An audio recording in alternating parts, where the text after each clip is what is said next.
बिस्मिल्लाहिर्रहमानिर्रहीम अस्सलाम वालेकुम। सबसे पहले आप तमाम लोगों का बहुत शुक्रिया हमारे साथ ज्वाइन करने के लिए। मैं आसिफ़ रशीद आपके साथ। पिछले कुछ दिनों से हमने देखा है, बल्कि 2-4 सालों से हम वक्तन फ़वक्तन देखते आए हैं। कभी होता है, कभी नहीं होता, कभी सब ठीक हो जाता है, कभी ऐसा लगता है कि सब कुछ ख़त्म कर दिया जाएगा। जम्मू कश्मीर के लोगों को पहले तो सिर्फ कश्मीर वादी थे, अब सबको इंक्लूडिंग जम्मू और पीर पंचाल बेल्ट, चिनाब वैली, किसी को बख्शा नहीं जाता। टैग ये है कि जम्मू कश्मीर का आपके ऊपर नाम लगा है। वजारत दाखिला ने सख्त नोटिस लिया है, बजरंग दल के लोग फंसे, कई लोगों पर मुकदमे दर्ज हुए, लेकिन अभी भी बाहर जो लोग जम्मू कश्मीर से काम करने की गर्ज से गए हैं, तलबा हैं, ताजिर हैं, शॉल सेलर्स हैं, ड्राई फ्रूट सेलर्स हैं, तमाम अफराद सख्त खौफ में मुब्तला हैं। और ताज़ा तरीन सूरत हाल ये है कि आज 31 दिसंबर 2025 को ये मैं वाक़या सिर्फ इसलिए याद दिला रहा हूँ कि हमने कोई अच्छी यादें 2025 में भी नहीं छोड़ी हैं। 2026 में लेकर क्या जा रहे हैं, थोड़ा पीछे मुड़कर देखते हैं तो शर्मिंदा होते हैं। अंग्रेज़ी कैलेंडर के मुताबिक, ग्रिगोरियन कैलेंडर के मुताबिक आप आज देखिएगा कि हम 2026 में कदम रखने जा रहे हैं कुछ घंटों के बाद। लेकिन उससे पहले हम कहाँ खड़े हैं? मजहबी रवादारी, हम आहंगी, कोऑर्डिनेशन, संयम, सहयोग, तालमेल और आपसी भाईचारे की इंसानियत, क़ुव्वत नवाजी, बहुत बातें हम करते हैं। When it comes to the practical और the basic work, we lack something as a society. जो कोलैबोरेटिव एफर्ट्स, जो मुश्तरका इक़दामात हम सबको उठाने चाहिए थे, नहीं उठा सके।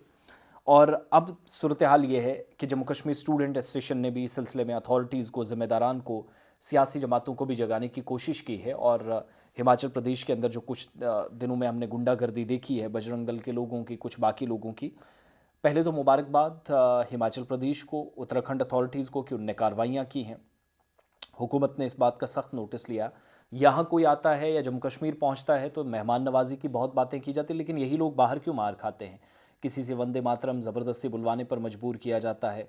ना किसी को आर्टिकल 14 का हवाला देकर भी पता नहीं, आर्टिकल 29, आर्टिकल 20, आर्टिकल 21A, 24, 23, कोई किसी को कोई लेना देना नहीं। सवाल सिर्फ ये कि आप हिंदू राष्ट्र में हैं, आप इस तरीके से बात करिए, इस नाम पर मारा गया, पीटा गया। ओवरऑल ये सूरत हाल रही कि 2025 में भी हम कोई मस्बत पैगाम के साथ नहीं जा रहे हैं। Leader of opposition Rahul Gandhi साहब से मुदाखलत की अपील की गई थी, क्योंकि हिमाचल प्रदेश के अंदर कांग्रेस की सरकार है, तो उसके बाद इकदाम हुए और दर्जनों अफराद अब भी खौफजदा है, दहशत में मुब्तला है।